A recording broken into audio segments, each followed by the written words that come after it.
All right, let's talk about something that really puts loyalty to the test. We're going to dive into a law where just trying to help a friend could get you into some serious hot water.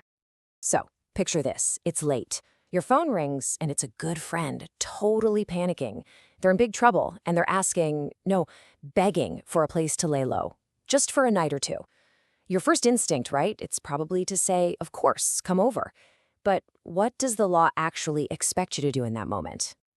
I mean, that's a tough spot to be in, isn't it? It's a real moral crossroads. But here's the thing. While you're wrestling with your conscience, the law, well, it doesn't really see it as a gray area. In fact, Thai law has a very specific, very clear answer.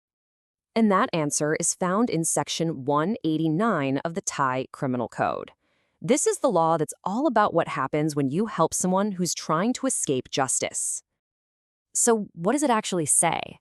Well, in a nutshell, Section 189 says it's a crime to help someone who's committed a serious offense or is even just a suspect if your goal is to help them dodge punishment or get away from the police. Okay, that sounds kind of straightforward, but it's not quite that simple. It's not just about letting a friend crash on your couch. To actually be found guilty, the law has this very specific checklist. Let's walk through it. Yeah, for the prosecution to make a case stick, they have to prove 4 different things. Think of it like a test with 4 questions, and they have to get a yes on every single one. Okay, so let's get into this 4-part checklist. First up, the person you help. We're not talking about helping a buddy who shoplifted a chocolate bar, okay? This law only kicks in if the person you're helping has committed or is a suspect in a serious crime. Petty stuff doesn't count. Second, the type of help. And the law is super broad here. It could be giving them a place to hide, yeah, but it could also be driving them somewhere, giving them money, basically anything you do to help them stay off the grid. Third, and this one is absolutely crucial, the intention. You can't just stumble into this crime by accident. The prosecution has to prove that you knew or, had a really good reason to believe that this person was on the run from the law. And finally, number 4, the goal.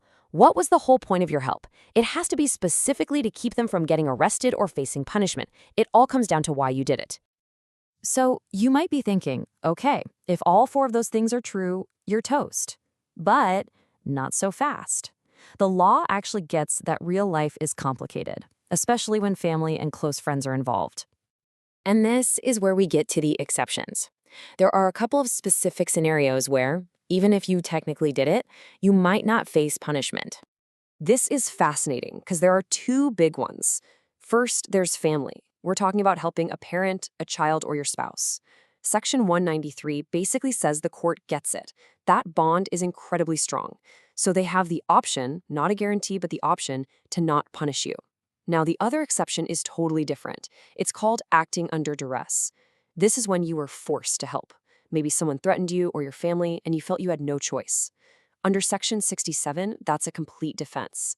So you've got one exception for family loyalty and another for when you're acting out of fear. Okay, but let's say neither of those exceptions apply. It wasn't your mom or your kid, and nobody was holding a gun to your head. What happens then? What are the real-world consequences? This is where things get serious. Let's talk about the penalties. This is where it stops being a what if and starts being very, very real. And trust me, these aren't just a slap on the wrist. The penalties here are significant. You could be looking at prison time, up to 2 years. Think about that. 2 years of your life gone for what might have felt like just helping out a friend. And if it's not prison, there's the money. The court can hit you with a pretty hefty fine. A fine of up to 40,000 baht. For a lot of people, that is a huge, huge amount of money. And get this, it's not always one or the other. The court can actually give you both. So you could be facing jail time and that massive fine. Okay, so let's just recap the big takeaways here. 1, this is all about serious crimes, not small stuff. 2, it's all about your intention. You have to have meant to help them get away. 3, there are those special exceptions for immediate family and if you were forced. And 4, the penalties are no joke. We're talking prison, big fines, or both. So that brings us all the way back to the beginning, back to that phone call in the middle of the night from your friend who's in trouble. Now that you know exactly what the law says and what could happen to you, does that change your answer? Yeah, it's not so simple anymore, is it?